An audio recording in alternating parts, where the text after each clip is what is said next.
বিপিএলে বরাবরই তারকাবহুল দল গঠন করে রংপুর রাইডার্স। তারকাবহুল দল গঠন করতে রংপুর রাইডার্সের কিন্তু একটা খ্যাতি আছে, যেটা কিন্তু এবারও কিন্তু বজায় থাকছে। তারকাবহুল একটি দলই তারা গড়েছেন এবং অলমোস্ট জাতীয় দলে খেলা প্রায় সব ক্রিকেটারই কিন্তু এবার রংপুরের ডেরায় আছে।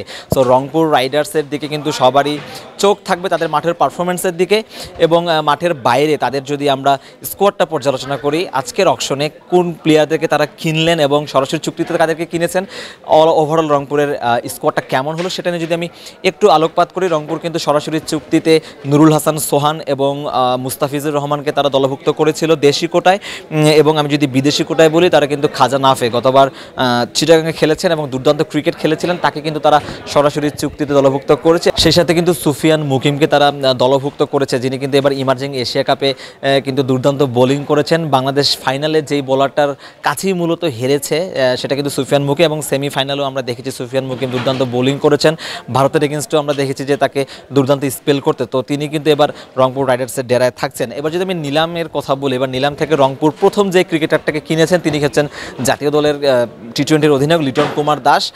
70 লক্ষ টাকায় তারা লিটনকে দলভুক্ত করেছেন। এক প্রকার পানির দামে কিন্তু তারা লিটনকে দলভুক্ত করতে পেরেছেন, সেটা কিন্তু বলা যায়। এরপর তাদের সেকেন্ড যেই বিটটা ছিল বা অকশন থেকে তারা যাকে কিনেছেন তিনি হচ্ছেন জাতীয় দলের আরেকজন স্টার ক্রিকেটার তাওহিদ হৃদয়।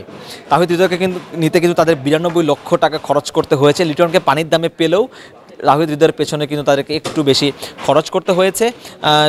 এবং সেই সাথে আমি যদি বলি, এরপরে তারা নাহিদ রানাকে দলভুক্ত করেছেন। গতবারও নাহিদ রানা রংপুরের ডেরায় ছিলেন, এবারও তার ব্যতিক্রম হচ্ছে না। বাংলাদেশের fast and furious pace bowler, যিনি কিন্তু নিজের দিনে কিন্তু যে কোনো ব্যাটসম্যানদের বুকে কাঁপন ধরিয়ে দিতে পারেন। সেই সাথে আমি যদি বলি, রংপুর এবার কিন্তু অকশন যারা দেখেছেন তারা জানবেন রংপুর কিন্তু প্লেয়ার কেনার সাথে সাথে কিন্তু হৃদয়টাও জিতেছে। মাহমুদুল্লাহ রিয়াদ এবং মুশফিকুর রহিমকে কিন্তু আপনারা জানেন যে আজ অকশনের শুরুতে তারা দুজনেই আনসোল্ড ছিলেন, কোনো ফ্রাঞ্চাইজি তাদেরকে কেনেনি। সেখান থেকে কিন্তু রংপুরই প্রথম সেই ইনিশিয়েটিভটা নিয়েছে তাদেরকে পুনরায় অকশনে নিয়ে আসার, এবং শোনা যাচ্ছিল যে তাদেরকে বি ক্যাটাগরি থেকে সি ক্যাটাগরিতে নামিয়ে অর্থাৎ 22 লক্ষ টাকা ভিত্তিমূল্যে তাদেরকে আবার অকশনে আনা হবে। কিন্তু সেখান থেকে কিন্তু রংপুর রাইডার্স কর্তৃপক্ষ তারা মাহমুদুল্লাহ রিয়াদ এবং মুশফিকুর রহিমের প্রতি সম্মান দেখিয়ে কিন্তু তারা বলেছে যে তারা বি ক্যাটাগরিতে তাদেরকে রাখতে চান এবং সেখান থেকে তারা একজনকে পিক করতে চান। সেখান থেকে তারা মাহমুদুল্লাহ রিয়াদকে পিক করেছেন এবং নিঃসন্দেহে কিন্তু মাহমুদুল্লাহ রিয়াদের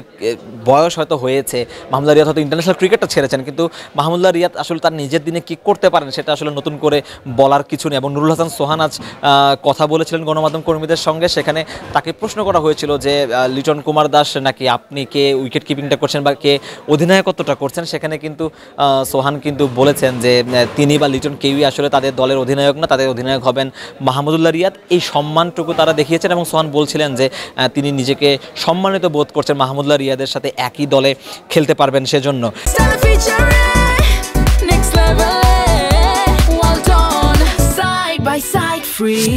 স্কোয়াডে ফিরে আসে, তাদের স্কোয়াডে যদি বলি দুর্দান্ত একটা স্কোয়াড। রাকিবুল হাসান বাঁহাতি স্পিনটা করেন এবং লাস্ট কয়েক বছরের ঘরোয়াতে কিন্তু রেগুলার তিনি পারফর্ম করছেন, সেটা তিনি শর্টার ফরম্যাটে হোক লঙ্গার ভার্সনে হোক সব জায়গায় তিনি পারফর্ম করছেন।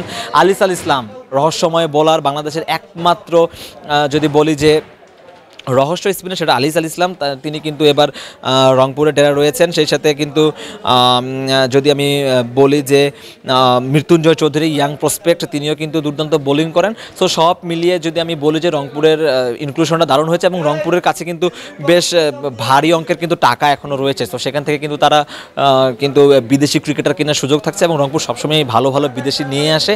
সো ওই বিদেশিগুলো আনার পরে বর্তমানে যে ব্যালেন্স দলটা আছে সেটা সব কিছু মিলিয়ে কিন্তু রংপুর চ্যাম্পিয়ন হওয়ার মতোই এবারও দল করেছে এবং রংপুর নিঃসন্দেহে চ্যাম্পিয়ন হওয়ার মতোই ফাইট করবে। সারওয়ার সেতু, ক্রিকেট 97।